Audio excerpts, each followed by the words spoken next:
আসসালামু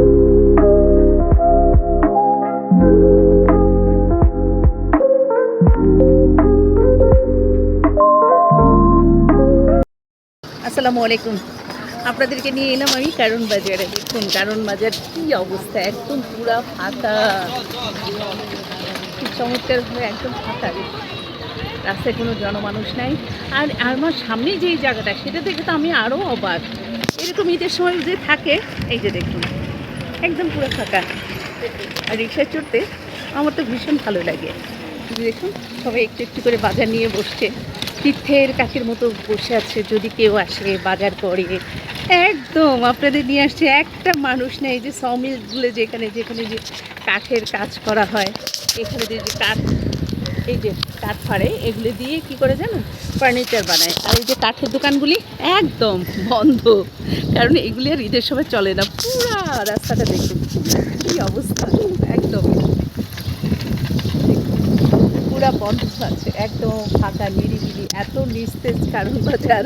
ভাবা যায় বলুন, ঈদের সময় দেখা যায় যে এরকম থাকে, এরকম একদম নিস্তেজ কারণ বাজার, কোনো শব্দ নাই, জনমানুষহীন, একদম কোলাহল কিচ্ছু নাই। ঘন কোলাহল ছিল কারণ বাজারে। এই যে দেখুন কাঠের দোকানগুলি একদম। আমি এখন চলে যাচ্ছি, যেহেতু আমার বাসার উদ্দেশ্যে চলে যাচ্ছি। আমি দুই সাইডটাই আপনাদেরকে দেখিয়ে দিচ্ছি। এখানে খুব চায়ের দোকানে, এখানে প্রচুর রকমের ভিড় থাকতো, চা সিগারেট এগুলো চলতেই থাকতো। এই যে কর্নারে যে চায়ের দোকানটা, 21 টিভির ঠিক উল্টা পাশে, যে এখানে 21 টিভি, এটার উল্টা পাশে যে চায়ের দোকানটা, এটা খুব জমজমাট থাকতো। সব এখানকার অফিসগুলি, সরকারি অফিসের সমস্ত লোকজন এসে এখানে চা খেত। এই যে চায়ের দোকানটা দেখুন ফাঁকা, দুই একজন আছেন, তারা এখনও চা খাচ্ছেন। এভাবেই চলছে কারণ বাজারে। এই যে দেখুন কী অবস্থা না। আমার এরকম থাকলে, আচ্ছা সারা বছর এরকম থাকলে কেমন হয় বলেন তো?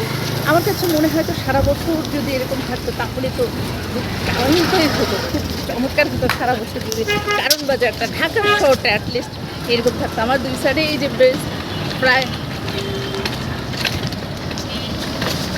বুঝতে পারছেন তো, এই যে ওভার ব্রিজ, তারপরে আমার আমার পাশেই আছে আপনার প্যান প্যাসিফিক হোটেলটা।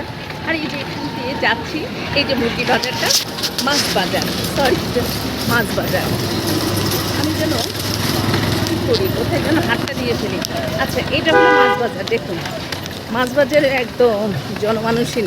এখানটায় নর্মালি যখন থাকে দোকানপাট, যখন মানে এই বন্ধের সময় না, যখন নর্মাল সময় থাকে, তখন এখানে মানুষের কোলাহল, ও মাই গুডনেস, এত বেশি মানুষ থাকে যে সেটা মানে আর মানে হাঁটার লাগে না, একজনে থাকে আরেকজন চলে যায়। এই জায়গাটা এত ভিড় থাকে।